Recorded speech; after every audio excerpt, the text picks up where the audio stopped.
Vaikkara government higher secondary school ശതാബ്ദി ആഘോഷത്തോടനുബന്ധിച്ച് വിദ്യാലയത്തിലെ പ്രൈമറി വിഭാഗം വിദ്യാർത്ഥികൾക്കായി സർഗാത്മക നാടകക്കളരി അരങ്ങ് 2025 സംഘടിപ്പിച്ചു.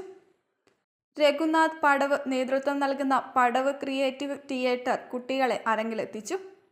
21ാം നൂറ്റാണ്ടിലെ പ്രധാന ജീവിത നൈപുണികളായ സർഗാത്മകത, യുക്തിചിന്ത, സഹവർത്തിത്വം, ആശയവിനിമയം എന്നിവയുടെ വികസനത്തിന് ഊന്നൽ നൽകിയുള്ള നാടകക്കളരി വിദ്യാർത്ഥികൾക്ക് കൗതുകവും വിനോദവും മാത്രമല്ല, ഭാവന വികാസത്തിനുള്ള അവസരവും കൂടിയാണ് ഒരുക്കിയത്. യാതൊരു സങ്കോചവുമില്ലാതെ നിമിഷനേരം കൊണ്ട് വേഷവും ഭാവവും മാറി കുട്ടികൾ അരങ്ങിൽ വിസ്മയം തീർത്തത് കാണികളിൽ അത്ഭുതവും പൊട്ടിച്ചിരിയും ഉണർത്തി. സിനിമാ രംഗത്ത് ശ്രദ്ധേയനായ സുനീഷ് വടക്കുംപാടൻ, അധ്യാപകനായ ശ്രീജിത്ത് വെള്ളുവയൽ എന്നിവരും രഘുനാഥ് പടവിനൊപ്പം നാടകക്കളരിക്ക് നേതൃത്വം നൽകി. വിദ്യാലയ ശതാബ്ദി ആഘോഷത്തിന്റെ ഭാഗമായുള്ള ഏകദിന നാടകക്കളരി ക്യാമ്പിന്റെ ഔപചാരികമായ ഉദ്ഘാടനം ശതാബ്ദി ആഘോഷ committee chairman PN Manoj Kumar നിർവഹിച്ചു.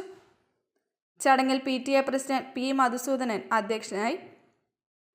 അധ്യാപകരായ Regina AK, Sonia Joseph, Priyesh K തുടങ്ങിയവർ സംസാരിച്ചു. നിരവധി രക്ഷിതാക്കളും അധ്യാപകരും PTA ഭാരവാഹികളും പരിപാടിയിൽ പങ്കെടുത്തു.